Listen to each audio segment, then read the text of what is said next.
Ye Junlin, yang hampir mati, mendapatkan sistem yang membuatnya semakin kuat setiap kali bertemu lawan kuat. Dengan kekuatan tanpa batas, dia mengalahkan siapa saja, bahkan para dewa. Dia juga punya murid-murid unik. Murid pertama adalah pemimpin sekte jahat yang licik tapi selalu kalah, dan murid kedua gadis kecil berbakat yang suka memasak sambil melayani gurunya. Oke, kita masuk ke cerita. Di tengah hutan lebat di wilayah timur, seorang pria dengan penampilan kusut baru saja sadar bahwa dirinya bereinkarnasi, namun tubuhnya sekarang tampak seperti seorang lelaki tua. Dan saat melihat pantulan dirinya di genangan air, ia semakin terkejut. Kulitnya keriput, rambutnya seluruhnya memutih, tubuh barunya benar-benar tampak lemah, dengan gigi ompong dan fisik seperti di ujung hayat. Ia mengingat bahwa sebelumnya ia masih berada di kelas matematika, menikmati kehidupannya sebagai mahasiswa. Namun, sekarang ia terbangun dalam tubuh pria tua, ia merasa tak terima karena harus meninggalkan kehidupan mudanya yang baru saja ia nikmati. Pria tua itu kemudian menempelkan dua jarinya di keningnya, ia meyakini bahwa ini adalah reinkarnasi dan menduga bahwa tubuh ini mungkin milik seorang ahli hebat. Ia mencoba menggali ingatan pemilik tubuh sebelumnya. Dalam ingatan itu, ia menemukan bahwa dunia ini dikenal sebagai alam Kunlun, tempat para kultivator berkuasa. Ia juga mengetahui bahwa tubuh ini dulunya milik seorang pria bernama Ye Junlin, yang memiliki bakat luar biasa. Di usia muda, Ye Junlin mencapai tahap core formation dan menjadi pemimpin salah satu sekte terbesar, yaitu Sekte Suantian. Namun, hidupnya berubah drastis setelah misi melawan kultivator iblis. Ye Junlin kehilangan semua kekuatannya dan hidup terasing di Gunung Acuh Tak Acuh hingga usia 110 tahun. Setelah memahami semua itu, pria tua ini merasa syok. Ia menyadari bahwa dirinya sekarang hanyalah manusia biasa dalam tubuh yang rapuh. Namun, ia masih merasa optimis, berpikir bahwa reinkarnasi biasanya disertai dengan cheat atau keistimewaan tertentu.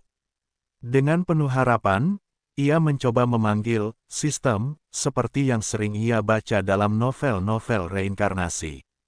Namun, meskipun ia berteriak, tak ada yang muncul. Tak menyerah, ia mengalihkan harapannya ke teori lain, seperti kakek dalam cincin. Ia mulai mencari benda ajaib di tubuhnya, dan setelah menemukannya, dia mencoba memanggil, berharap ada seorang ahli yang akan membantunya, namun hasilnya nihil. Dalam keputusasaan, pria itu meluapkan emosinya dengan kata-kata kasar. Tiba-tiba sistem muncul dan mengeluarkan pesan tegas yang memperingatkannya untuk berhenti mengumpat dan bersikap lebih sopan. Melihat pesan tersebut, pria itu merasa lega dan penuh semangat. Ia tidak menyangka sistem akhirnya aktif, setelah sebelumnya hampir mengira bahwa kehidupannya kini benar-benar seperti manusia biasa tanpa bantuan apapun. Sistem, yang tampaknya baru saja aktif, meminta maaf karena sebelumnya tertidur, dan menawarkan sebuah paket hadiah pemula sebagai bentuk kompensasi. Tanpa berpikir panjang, pria itu segera meminta sistem untuk membuka hadiah tersebut. Sistem itu memberinya paket hadiah pemula berupa kemampuan luar biasa, setiap kali melawan musuh yang lebih kuat, ia langsung naik satu tingkat lebih tinggi dari lawannya secara permanen tanpa efek samping. Mendengar itu, Ye Junlin sangat gembira, membayangkan bahwa ia bisa menjadi tak terkalahkan. Namun, kegembiraannya tak berlangsung lama, karena sistem mengingatkan bahwa waktu hidupnya tinggal 1 jam lagi. Dengan panik, ia memutuskan untuk turun gunung mencari lawan agar bisa mengaktifkan kemampuan barunya. Di tengah perjalanan, perhatiannya tertuju pada kawanan hitam yang tampak seperti sekelompok monster. Di sisi lain, terlihat ada 5 orang di sana. Pria yang berada di depan mereka diperkenalkan sebagai ketua Sekte Suantian, Suyounian. Dengan nada tegas, ia menantang kehadiran makhluk iblis yang berani mengganggu sektenya. Sosok iblis itu pun diperlihatkan, berbentuk seperti elang dengan tubuh manusia, dengan ekspresi penuh kebencian. Dengan suara penuh ejekan, iblis itu menyebut anggota sekte Suantian sebagai sampah dan mengklaim dirinya sebagai Raja Iblis yang selama ini dianggap telah tiada. Ia berjanji akan membantai mereka semua hari itu. Ketua sekte Suantian menjawab dengan ketegasan, mengingatkannya bahwa di masa lalu ia berhasil mengalahkannya dan menjatuhkannya ke jurang tanpa dasar. Tak tinggal diam, Raja Iblis memamerkan tingkat kultivasinya yang menakutkan, diselimuti aura merah menyala. Para pendekar terkejut, tidak menyangka bahwa lawan mereka telah mencapai tahap Nas Channel, sebuah tingkat kultivasi yang luar biasa tinggi. Salah satu pendekar merasa gentar dan berbicara kepada ketua sekte bahwa mereka tidak mungkin menang melawan seorang ahli Nas Channel. Namun, sang ketua tetap memberi arahan agar mereka terus berjuang dan tidak menyerah demi sekte mereka. Pertempuran pun dimulai. Raja Iblis memimpin pasukannya menyerang, sementara para pendekar sekte Suantian mencoba memberikan perlawanan meski situasinya sangat berat. Pertarungan berlangsung sengit dengan serangan-serangan hebat dari kedua pihak. Di sisi lain, Ye Junlin yang berada di bawah hanya bisa gemetar karena tubuhnya yang renta. Ia berteriak-teriak meminta perhatian, tetapi semua orang mengabaikannya. Di saat yang sama, waktu hidupnya yang tersisa semakin menipis, membuatnya semakin terdesak. Dengan tubuh lemah dan pinggang yang sudah rapuh, ia mencoba menaiki tangga untuk mencari cara agar terlibat dalam pertempuran itu. Kemudian Raja Elang mengejek mereka semua karena sangat lemah. Setelah itu Raja Elang melancarkan satu serangan dahsyat. Ia meluncurkan semburan aura berwarna ungu, menyebabkan kehancuran besar. Para pendekar sekte terluka parah, hanya menyisakan ketua sekte yang masih berdiri meski dalam keadaan sangat lemah. Namun, tiba-tiba perhatian iblis itu teralihkan oleh teriakan Ye Junlin yang menggunakan pengeras suara. Dengan nada mengejek, Ye Junlin memprovokasi Raja Iblis, membuatnya marah besar. Raja Iblis yang murka mengumpulkan energi besar untuk melancarkan serangan akhir, yang justru menjadi momen penting bagi Ye Junlin. Saat diserang, sistem aktif, memicu transformasi besar, sistem mendeteksi bahwa pengguna sedang diserang oleh musuh dengan kekuatan tahap awal Nas Chen Sol, jadi Ye Junlin memperoleh kultivasi Nas Chen Sol tahap menengah. Dalam sekejap, tubuhnya yang renta berubah menjadi muda dan penuh energi, mencapai tahap Nas Chen Sol. Transformasi Ye Junlin menciptakan aura dahsyat, mengejutkan semua orang yang menyaksikannya. Melihat pemandangan itu, Raja Iblis tampak panik dan ketakutan. Wajahnya dipenuhi kepanikan saat ia menyadari kebenarannya. Dalam kebingungan, ia menyimpulkan bahwa Ye Junlin juga seorang Nas Chen Sol, bahkan dengan kultivasi yang lebih tinggi darinya. Tidak hanya Raja Iblis, tetapi semua anggota dan ketua sekte Suantian juga terkejut. Mereka melongo dengan mulut dan mata terbuka lebar melihat kekuatan Ye Junlin yang tiba-tiba bangkit kembali. Mereka mulai salah paham dan berasumsi bahwa semua tahun keputusasaan Ye Junlin hanyalah kedok. Sementara itu, Raja Iblis terlihat gugup dengan keringat mengalir di wajahnya. Ia memberi hormat kepada Ye Junlin dengan ekspresi tertekan, mengatakan bahwa semua yang baru saja terjadi hanyalah kesalahpahaman. Dengan nada penuh harap, ia mengusulkan untuk berdamai, bahkan menawarkan kemungkinan berkunjung ke sekte Ye Junlin suatu hari nanti untuk minum teh atau sekadar berbincang. Namun, di saat yang sama, Ye Junlin sudah bersiap dengan sebuah bola energi yang tampak seperti matahari kecil, dipenuhi kilatan petir yang menyambar-nyambar. Dengan nada dingin, Ye Junlin menjawab bahwa menghancurkan pondasi sekte miliknya bukanlah hal yang bisa dianggap sebagai kesalahpahaman belaka. Tidak lama setelah itu, sistem dalam tubuh Ye Junlin mengumumkan bahwa ia telah membuka tingkat kultivasi pertamanya. Sebagai hadiah, ia menerima teknik bernama Great Desolation Imprisoning Heaven Finger. Dengan wajah serius, Ye Junlin menyampaikan pernyataan tajam. Ia menyindir, "Bagaimana jika aku menghancurkan keluargamu, lalu hanya berkata, maaf? Apakah kau akan mengabaikannya begitu saja?" Ucapannya membuat Raja Burung semakin marah. Dengan mata merah menyala, Raja Burung mengatakan bahwa meskipun kultivasi Ye Junlin sedikit lebih tinggi darinya, jarak kekuatannya tidak terlalu jauh. Ia menantang Ye Junlin, mempertanyakan apakah benar pria itu ingin melanjutkan pertempuran hingga akhir. Tanpa ragu, Ye Junlin menjawab dengan tegas. Ia menegaskan bahwa ia tidak pernah memulai konflik tanpa alasan, tetapi jika ada yang mengusiknya, ia tidak akan segan-segan melawan. Dengan penuh keyakinan, ia menambahkan bahwa sosok seperti Raja Burung yang membantai banyak manusia demi mencapai tingkat Nas Chenou memang pantas menerima balasan kematian. Raja Burung mendengar ucapan itu dan tertawa terbahak-bahak. Dengan nada mengejek, ia mengatakan bahwa manusia seperti Ye Junlin tidak memberinya pilihan lain. Raja Burung lalu memusatkan energinya, menyatakan bahwa ia siap membakar inti kekuatannya jika itu diperlukan untuk mengalahkan Ye Junlin. Namun, Ye Junlin tetap tenang. Ia mengangkat tangan kanannya, membentuk bola energi kuning keemasan yang dikelilingi aura kuat. Dengan senyuman dingin, ia meluncurkan bola energi tersebut ke arah Raja Burung. Energi tersebut melesat dengan kecepatan tinggi, membakar apapun yang dilewatinya. Raja Burung panik melihat serangan itu. Sebelum energi menghantamnya, ia sempat memohon ampun, menawarkan segala yang dimilikinya, termasuk istrinya, klannya, bahkan kehidupannya sendiri. Tapi bola energi terus mendekat dengan kekuatan luar biasa. Saat bola itu mengenainya, ledakan besar terjadi, menghancurkan tanah di sekitarnya. Pemandangan mengerikan ini membuat para bawahan sang Raja Burung panik dan melarikan diri ke segala arah. Di tengah kekacauan itu, Ye Junlin tetap berdiri dengan tenang. Ia mempersiapkan serangan lanjutan untuk memastikan tidak ada satupun bawahan Raja Burung yang lolos. Dalam sekejap, tangan raksasa muncul, menyapu habis semua target dengan tepat.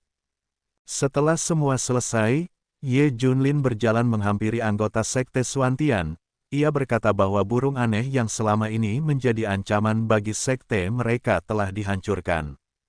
Ketua sekte pun memberikan penghormatan penuh rasa terima kasih.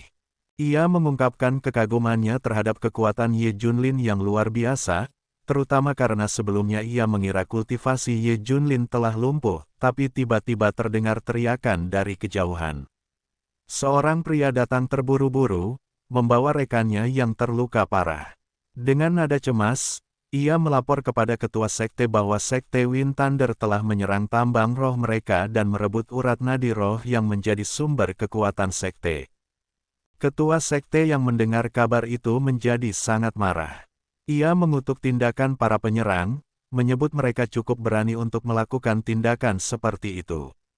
Ia menegaskan bahwa tanpa urat nadi roh, kultivasi mereka tidak ada gunanya, dan tindakan ini sama saja dengan melumpuhkan mereka. Ketua sekte lalu menginstruksikan murid-muridnya untuk bersiap mengklaim kembali tambang yang menjadi hak mereka. Ia meminta Ye Junlin untuk ikut serta. Mendengar itu, dalam hatinya, ia bergumam bahwa sekte Wind Thunder adalah salah satu dari 6 sekte besar di provinsi ini. Meskipun mereka pernah bertarung sebelumnya, tindakan seperti ini adalah sesuatu yang baru. Ia menyadari bahwa serangan ini jelas-jelas memanfaatkan kondisi sekte mereka yang sedang lemah setelah perang melawan bangsa iblis burung. Kemudian sistem memberitahunya bahwa sebuah misi baru telah terbuka. Misi ini mengharuskan Ye Junlin menyusup ke sekte Wind Thunder untuk mendapatkan hadiah besar.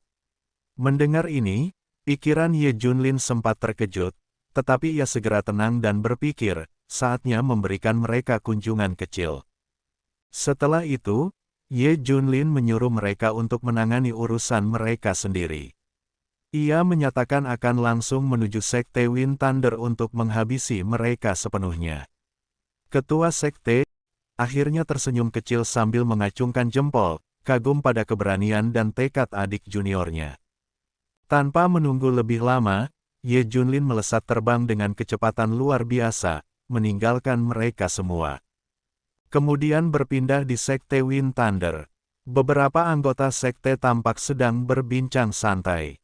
Salah satu dari mereka berkata bahwa rencana mereka berjalan sangat lancar, memancing iblis itu ke sekte Profound Heaven, lalu merebut semua pembuluh darah roh milik mereka. Anggota lainnya menimpali dengan penuh keyakinan bahwa mereka akan segera menjadi sekte teratas. Berpindah ke sebuah ruangan besar di sekte Wind Thunder, terlihat banyak orang berkumpul. Di antara kerumunan, terdengar percakapan mengenai kedatangan seorang tokoh terkemuka dari sekte Fitered Immortal ke sekte mereka hari itu. Mereka yakin bahwa dengan kehadiran tokoh itu, rencana mereka akan berjalan dengan sempurna. Seorang tetua yang bernama Chen Yunhai, Master Sekte Wind Thunder, bertanya bahwa apakah anaknya Chen Xiao dibimbing oleh seseorang yang terhormat di sekte Fitered Immortal. Tetuamu menjawab bahwa putranya telah mendapatkan ajaran teknik terbaik dari seorang tokoh terkemuka. Mendengar kabar itu, Chen Yunhai tertawa penuh kebanggaan, menyatakan bahwa putranya memiliki potensi untuk menjadi seorang immortal. Tetuamu kemudian menyerahkan sebuah kotak berisi pil Nas Chen tingkat atas, yang merupakan hadiah dari putra Chen Yunhai. Dengan gembira, Chen Yunhai mengambil kotak itu dan tertawa terbahak-bahak, menyebut bahwa ini adalah hari yang penuh berkah. Ia merasa bangga bahwa putranya selalu memperhatikannya. Setelah itu, tetuamu bertanya tentang Raja Iblis yang disebut-sebut. Tetua tersebut menjawab dengan penuh percaya diri bahwa menangani Raja Iblis itu adalah tugas yang mudah baginya. Namun, di tengah percakapan antara Chen Yunhai dan tetuamu, suasana mendadak berubah saat asap tebal mengepul akibat ledakan. Dan dari balik kepulan asap itu, Ye Junlin perlahan mendarat di ruangan. Melihat hal itu, seluruh anggota sekte memasang wajah penuh kemarahan. Master Sekte Chen Yunhai segera berteriak dengan nada tinggi, menuntut siapa yang berani menyerbu aula mereka dan menyebut tindakan tersebut sebagai tanda bosan hidup. Ye Junlin hanya tersenyum tipis, tidak terpengaruh oleh amarah itu. Ia memperkenalkan dirinya dan dengan tenang menyatakan bahwa dirinya memang datang untuk menyerbu sekte mereka. Tekanan aura dari tubuh Ye Junlin begitu kuat hingga membuat semua orang dengan kultivasi lebih rendah berkeringat deras. Dalam sekejap, suara sistem terdengar di benaknya, memberitahukan bahwa ia telah membuka level Human King dan memperoleh seni Great Void. Dengan nada santai, Ye Junlin menganggap ini sebagai tambahan, mainan, untuknya. Chen Yunhai, yang sempat bergumam mengenai tingkatan kultivasi Ye Junlin, merasa heran kapan mereka berurusan dengan seseorang seperti itu, tapi ia merasa nama Ye Junlin terasa tidak asing baginya. Dengan sopan, Chen Yunhai menanyakan tujuan Ye Junlin datang ke sekte mereka. Ye Junlin menegaskan bahwa ia tahu Chen Yunhai telah bekerja sama dengan Raja Iblis untuk menyerang sekte mereka. Ia menyatakan bahwa sudah waktunya sekte Wind Thunder dihapus dari dunia. Mendengar itu, Chen Yunhai mulai mengenali sosok Ye Junlin dan mengingat rumor bahwa Ye Junlin pernah kehilangan semua kultivasinya. Ia pun bertanya-tanya bagaimana Ye Junlin bisa berada di tahap Nas Chen Soul. Chen Yunhai melirik ke arah tetuamu sambil berkeringat dan bertanya apa yang harus mereka lakukan. Tetuamu mencoba menenangkan Chen Yunhai dengan mengatakan bahwa tidak perlu khawatir menghadapi bocah seperti Ye Junlin, dan, dengan nada berat dan tatapan menakutkan, tetua itu memerintah Ye Junlin untuk berlutut, menghancurkan lengannya sendiri, dan merangkak keluar jika ingin hidup. Ye Junlin, bukannya takut, justru mengejek perintah itu dengan ekspresi konyol. Ia berkata bahwa ia tidak akan pernah tunduk. Tatapan tajam tetua itu berubah menjadi penuh amarah. Dengan memancarkan aura biru gelap yang sangat pekat, kekuatannya memenuhi seluruh ruangan. Aura itu terus menerpa Ye Junlin, tetapi ia tetap berdiri tegak dengan kedua tangan menyilang, tanpa menunjukkan sedikit pun rasa takut. Para anggota sekte yang menyaksikan bergumam tentang kekuatan luar biasa dari seorang Master Divine Transformation, dan mereka yakin bahwa dengan adanya tetua itu, Ye Junlin pasti akan kalah. Di sisi lain, Chen Yunhai tertawa penuh kemenangan. Chen Yunhai menambahkan bahwa tanpa Ye Junlin, Sekte Profound Heaven akan menjadi target yang mudah. Ia menyarankan Ye Junlin untuk memohon, karena mungkin saja tetuamu akan mengampuni nyawanya. Namun, Ye Junlin hanya memasang ekspresi mengerikan dengan mata menyala seperti predator. Berpindah di jalur spiritual Sekte Profound Heaven, Ketua Sekte Su dan bawahannya tengah menguasai peperangan untuk mempertahankan sumber daya mereka. Namun, Ketua Su tiba-tiba terkejut dan bertanya apakah para ketua dari Sekte Venerable Immortal ada di Sekte Wind and Thunder. Salah satu anggota Sekte Wind and Thunder dengan senyum licik mengungkapkan bahwa pemimpin muda Sekte mereka pernah bergabung dengan Sekte Venerable Immortal bertahun-tahun lalu. Anggota itu memperingatkan Ketua Su untuk mundur sebelum terlambat, atau ia hidup sebagai budak di sekte mereka. Mendengar itu, Ketua Sekte Su memerintahkan agar mereka segera menyelamatkan Ye Junlin dari Sekte Wind Thunder dan langsung menebaskan pedangnya untuk mengakhiri hidup anggota Sekte Wind Thunder. Setelah itu, ia terbang cepat menuju lokasi Ye Junlin. Ketua Zhou yang terkejut mengungkapkan bahwa para tetua Sekte Venerable Immortal sudah berada di tahap Divine Transformation, dan bagi seorang kultivator Nas Chen Soul seperti Ye Junlin, ini seperti semut melawan kereta. Namun, Ketua Sekte Profound Heaven tetap bertekad untuk menyelamatkan Ye Junlin apapun caranya. Sementara itu, di Sekte Wind and Thunder, Ye Junlin merasa sangat bersemangat menghadapi ketua yang berada di tahap Divine Transformation. Mereka meremehkan Ye Junlin, bahkan menghina Sekte Profound Heaven dan dirinya. Namun, dengan tenang, Ye Junlin menantang mereka untuk bertarung satu lawan satu, bahkan dengan merendahkan teknik Divine Transformation yang mereka miliki. Mendengar tantangan itu, Tetua Sekte Wind and Thunder tidak dapat menahan emosinya dan langsung menyerang Ye Junlin. Saat serangan itu datang, sistem Ye Junlin memberitahu bahwa kemampuan pasifnya menjadi lebih kuat melawan musuh yang lebih kuat, dan ia mendapatkan kultivasi Pak Divine Transformation. Ye Junlin berdiri tegak dengan ekspresi serius, aura kuat terpancar dari tubuhnya, seolah-olah menahan serangan tetuamu yang ganas.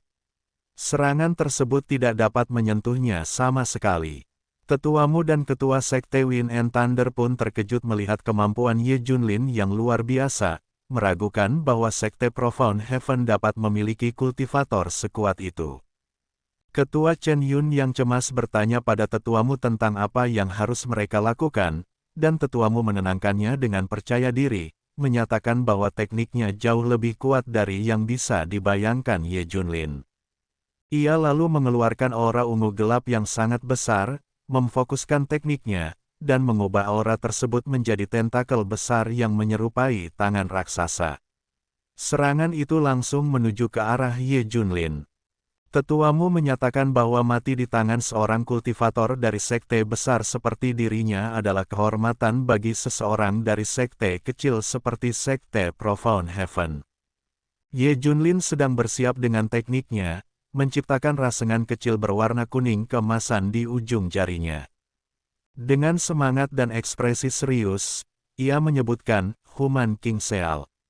Tiba-tiba, tangan besar muncul dari tubuhnya, menghancurkan semua serangan yang datang. Sosok besar terbentuk, jauh lebih besar dari tubuhnya, tampak garang dan menakutkan. Ketua Chen Yunhai dan bawahannya terkejut melihat teknik tersebut. Mereka kebingungan, bertanya apakah ini adalah Heaven Great Sovereign, tapi merasa itu jauh melampauinya. Ye Junlin tersenyum dingin dan mengarahkan serangan kepada lawannya.